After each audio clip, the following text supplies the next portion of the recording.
Welcome to another movie plot and enjoy the memories. We open with the Chinese government waiting for the delivery of a valuable fossil.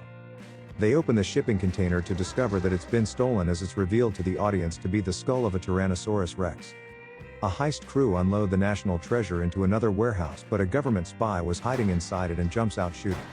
He takes out all of the armed thugs in a series of gunfights and explosions that signify that he's the best agent in the business. Once the bodies are piled up, but before 006 can report the thieves' location, their leader shows up wearing a suit of impenetrable armor. He even absorbs grenades and is called Golden Gun because of his one-shot anything pistol that needs a reload after every bullet. The X-ray helmet allows him to see the concealed agent hiding through multiple layers of metal, and the gun allows him to shoot him through the heart. At the military's headquarters, the commander is told to find the dinosaur skull or find another job, but all of the good spies are dead. He comes across a decade-old personnel file in the trash because the agent was too mentally deficient to become a spy. Without any other option, the government re-enlists the service of a pork vendor named Ling-ling-chat, whose name literally translates to 007. He has a love for martinis and owes money to women all over town, but tries to pay his latest conquest with some fresh cuts of meat. When she throws his generosity back in his face, he demonstrates his skill with a cleaver made by a special metal from a famous smith. A wacky scientist named Da Vinci is sent to collect the agent, so he puts on his favorite straw hat and walks down to headquarters. He gives the assistant at the front desk some pig's liver to make a nice soup, then enters the ministry where things aren't as they seem. Strange gadgets are being tested, like the reclining leg cast and a hat for gardening that activates a bear trap when it rains. The commander gives the agent a briefing and even acts out a scene from Jurassic Park so that he knows which dinosaur he's looking for. Da Vinci supplies the inventions of his own making, like a flashlight that only works briefly when powered by another flashlight. There's also a set of legs inside a suitcase that attach to the outside and convert it into a stool used to sit and observe the enemy.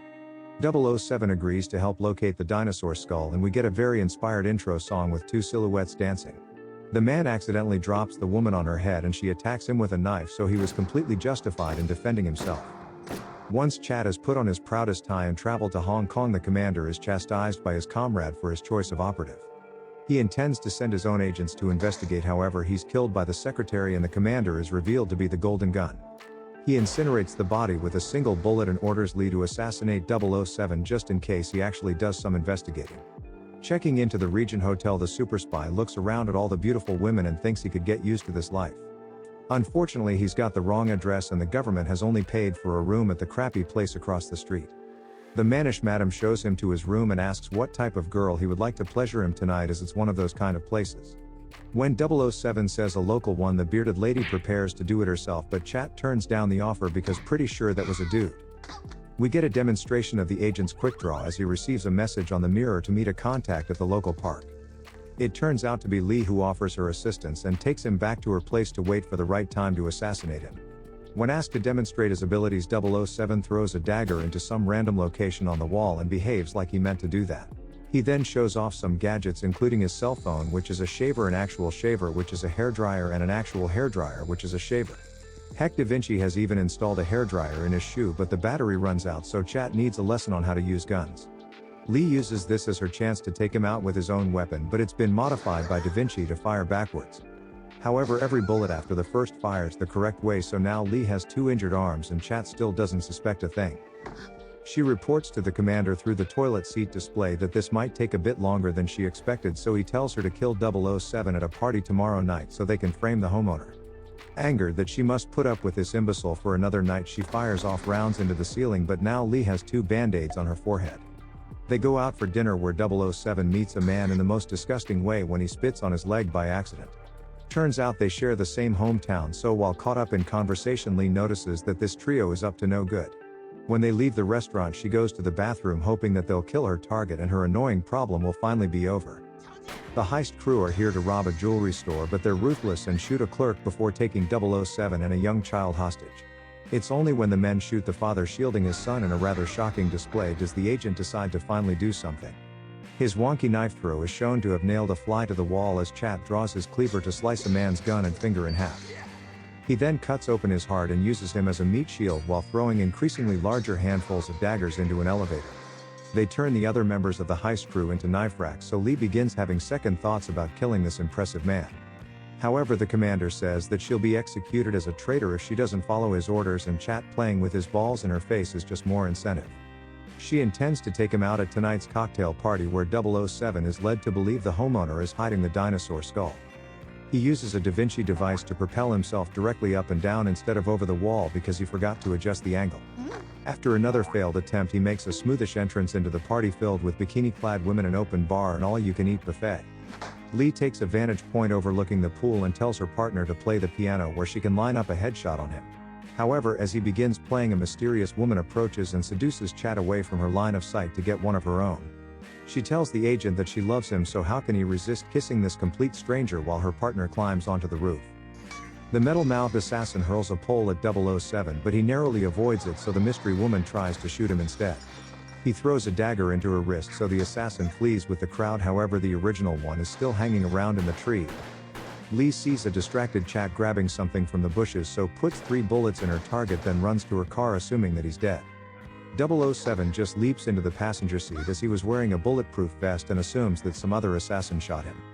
He was struck in the leg while grabbing Lee a white rose because she said that she likes them earlier, so touched by this gesture she decides to defect. She saves his life when the Jaws parody returns, running over the assassin who also has a T-800 arm because why not? Arriving back at her house to patch him up, the double agent grabs some medical supplies and hangs up the toilet phone on her commander.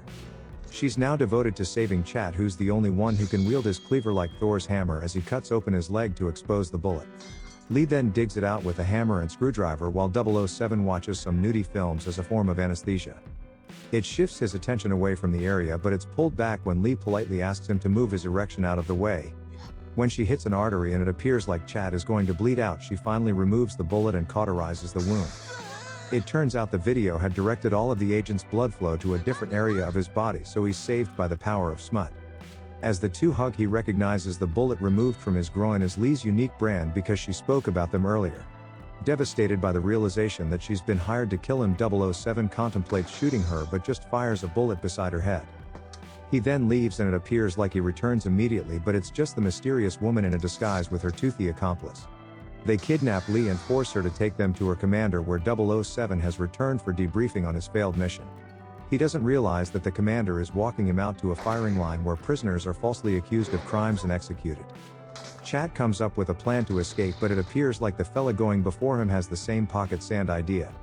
He turns out to be a kung fu genius and causes an entire earthquake, better than anything Chat could have done himself before flying away. Until he's blown out of the sky by a rocket launcher, so the agent is glad he went second but now must come up with a new escape plan. Meanwhile, the commander is moving the dinosaur skull when the assassins arrive with Lee as a hostage, since they assume she's still working with the golden gun. Since she hung up the toilet on him, he shoots her in the chest, but luckily she was wearing a bulletproof vest and now joins her kidnappers. They chase him into the office where he puts on the suit of armor and uses the golden gun to injure Lee for the duration of the movie. Jaws throws a control panel at the commander, but he survives and reloads quickly to blow off the cyborg's arm. The mysterious woman steps out before he can reload again with her extendo nips and flame-throwing bra, but unfortunately she forgot to refuel before the mission. The duds run dry almost immediately and the golden gun reloads before blowing her to smithereens. Her partner fires his other arm like a missile to knock the commander back through the building, but the golden gun goes off. It blows up the cyborg assassin, leaving nothing but his chattering jaws, while the commander's armor only has a fist imprint.